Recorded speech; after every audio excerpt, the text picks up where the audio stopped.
Hey, all you cool cats and kittens. Sorry, I couldn't help myself. I had to do that. So, how's it going, my friends? This is your best friend in real estate, David Stoltzman. So, to kind of keep with the theme that I've had over the last few weeks, we're going to talk about the market activity in DFW amidst this stay-at-home, shelter-in-place order. A lot of questions I am getting are still the same. How's the market? How's it affecting you? And what does it look like for somebody who's trying to buy or sell a home? Even realtors are asking me that. And this is basically what I sort of lean on is what's happening in the market. What are the stats telling us? Are people still listing homes? Are people still buying homes and putting offers on homes? Yes, they're doing all the above.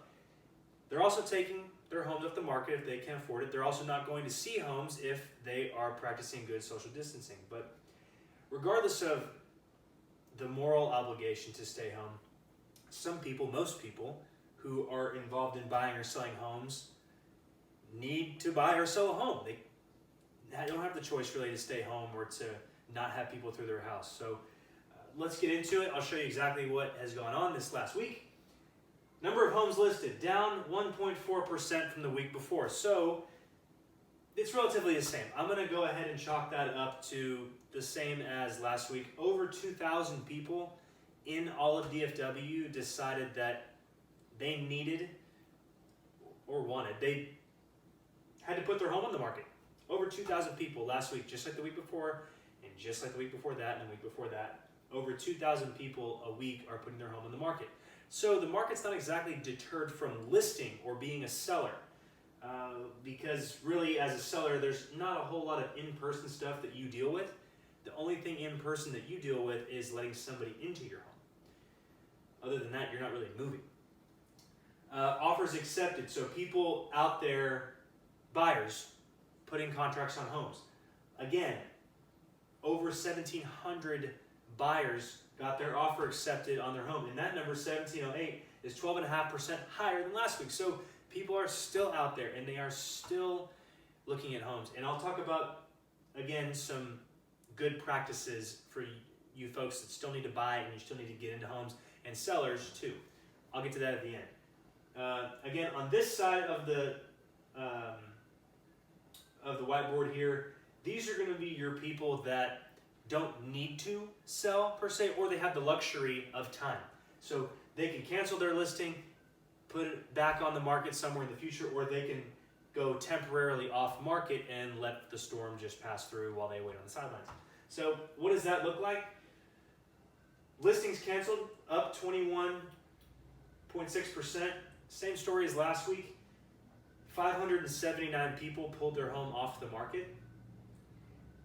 And again, glass half empty, half full, glass half full, that's a low number.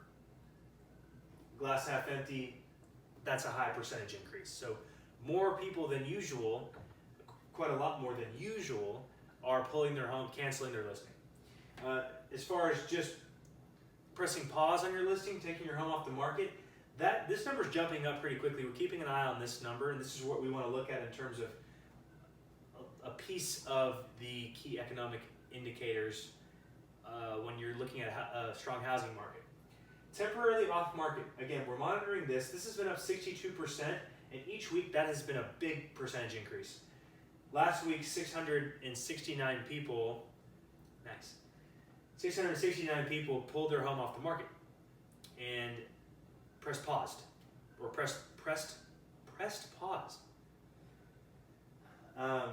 Don't worry about the virus, worry about strokes. These are people that, again, this number is usually a lot lower, but that's still a relatively low number to the amount of listings hitting the market. But we're keeping an eye on people that are going temporarily off market. If you're a seller, that's nice because you have less competition. As a buyer, not so good, you have less to pick from. So that's not to say that your realtor can't call these people and say, hey, look, my client is really interested in your home. Would you consider having us through? So good segue into now some tips and tricks on, I don't know why I like saying that. Just, I guess it's alliteration. But yeah, so some tips and tricks on if you are going to be showing buyers And if you are going to be taking listings, I'm still taking listings, take a listing all day long. But showing buyers how we can be morally responsible while still maintaining the mission of getting ourselves a home. What that looks like is quite simply, be safe. Don't touch anything. Have the seller or the seller's agent leave all the lights on so you're not touching light switches or going to rooms, whatever. Leave doors open so people can just look inside. And before you even get there, really before you even think about getting there, if you have symptoms, stay home. Don't be outside. If somebody in your house has symptoms, everyone stay home. Let's get through this quicker than just going out and rubbing up on each other. So again, if you have symptoms, stay home. If someone in your house has symptoms, stay home too. If you need to go see a house because you need a place to live and you're under the gun, don't touch anything while you're in the house. Wear rubber gloves and wear a face mask if you have access to them. Get in and out. Do not dawdle. Do not spend as much time, more time in there than you need. If you're an agent, it's good if you're a buyer or a seller, but if you're an agent, especially a buyer's agent, follow your clients around with a Clorox bottle and paper towels or Lysol wipes and wipe down anything that they touch or anything that is a potential of a germ carrier. Speaking of germ carriers, don't bring your kids with you to showings. I don't think you should anyway, but if you can help it, leave your kids at home or leave them with somebody and the other person go and look at the home. Kids, they like to touch things. It's how kids are, curious as hell. So leave the kids at home, bring them if you absolutely have no other option, but get on to them if they're touching stuff. Sellers, if you can bunch the showings up on a certain day, like if you say Friday and Saturday we're going to allow people to come to the home, great. That way they're not scheduling a bunch of showings back to back to back or in odd hours.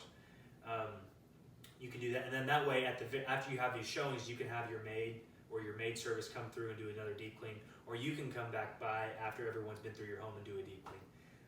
So those are some tips I would say, and if you're a seller as well, if you get sick or somebody gets sick, temporarily off market for at least 2 weeks. And then if you can afford it. If not, disclose that somebody in the house has the COVID.